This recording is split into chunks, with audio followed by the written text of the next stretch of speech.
सत्यनारायण पूजा झाली आणि आत्ता सुरुवात झाली औसाची। औसा होता, गौरीचं आवाहन झालं होतं आणि आता औसा पूजन।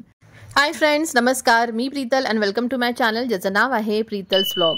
तर आजच्या ह्या तिसऱ्या व्लॉगमध्ये तुम्हाला पाहायला मिळणार आहे गौरी गणपती निमित्त आम्ही सगळ्या जावांनी आणि सासवांनी केलेले हे पारंपरिक नृत्य, औसाचं पूजन आणि हळदी कुंकू। त्यामुळे व्हिडिओ शेवटपर्यंत नक्की पहा आणि आमचे हे पारंपरिक कोकणातलं नृत्य जर तुम्हाला आवडलं तर कमेंट बॉक्समध्ये नक्की लिहून कळवा।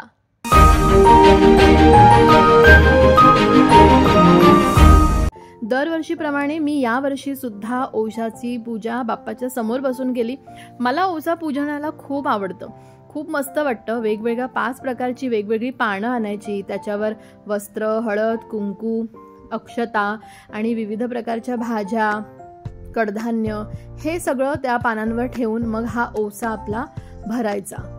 हा औसा भरण्यामागे कारण असं असावं असं मला वाटतं की निसर्गाने जे आपल्याला भरभरून दिलंय त्याची कृतज्ञता व्यक्त करायची आपण ह्या निसर्गाची पूजा करून, आणि तेही आपल्या बाप्पासमोर। तर सौभाग्याचा हा औसा मीही भरला। 5 प्रकारची 5 पानं, फळं, कडधान्य, भाज्या हे सगळं भरून हळद कुंकू अक्षता वाहून गणपती बाप्पा, घरातले देव आणि आपल्या सौभाग्याचा म्हणजेच आपला नवरा यांच्या हातात देऊन हा औसा मानवायचा आणि त्या सगळ्यांचे आशीर्वाद घ्यायचे।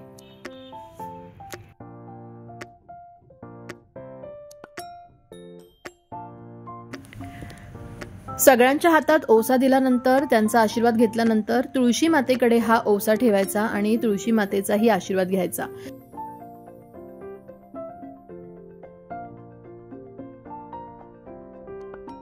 आणि मग बाप्पाकडे नमस्कार करून प्रार्थना करायची। सुख करता तोच दुःख हरता, अवघ्या दिनांचा नाथा, बाप्पा मोरया रे, बाप्पा मोरया रे, चरणी ठेवी तो माथा।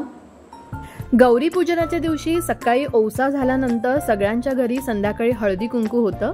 तसंच सत्यनारायणाची पूजा ही वाडीमध्ये असते, म्हणजे गावात। तो प्रत्येकाच्या घरी आम्ही सगळ्या स्त्रिया जातो आणि एकमेकींना हळदी कुंकू लुटतो, छान छान नावं किंवा उखाणे घेतो आणि सुंदर असे पारंपरिक जे नाच असतात ते आम्ही केले। तर ह्या व्हिडिओमध्ये माझ्या म्हणजे कळसुली गावातल्या माझ्या जावांनी सासवांनी केलेले हे पारंपरिक नाच नक्की पहा आणि आवडले तर कमेंट बॉक्समध्ये नक्की लिहून कळवा।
तर अशी ही सगळी गंमत आम्ही जावांनी, आम्ही बहिणींनी, ननंद भाऊजांनी आम्ही सगळ्यांनी मिळून केली आणि हे पारंपरिक नृत्य आम्ही गणपती बाप्पा आणि गौराई समोर केले. मागणं एकच होतं बाप्पाकडे आणि गौराईकडे की असाच तुझा आशीर्वाद आम्हा सगळ्या बायकांवर राहू दे. सौभाग्याचं हे लेणं आहे ते आम्हाला तू दे आणि आम्हाला अखंड सौभाग्यवती ठेव आणि प्रत्येक वर्षी तुझ्या समोर आमच्याकडून ही सेवा करून घे. तर असं हळदी कुंकू, ओवसा आणि पारंपरिक नृत्य याचा व्लॉग आज तुमच्याबरोबर शेअर केला. आजचा व्हिडिओ आवडला असेल तर नक्की ह्या व्हिडिओला लाईक करा आणि कमेंटमध्ये मला नक्की लिहून कळवा की तुम्हाला हा व्लॉग कसा वाटला. पुन्हा भेटू एका नवीन व्लॉगने. तोपर्यंत बाय, टेक केअर आणि नमस्कार.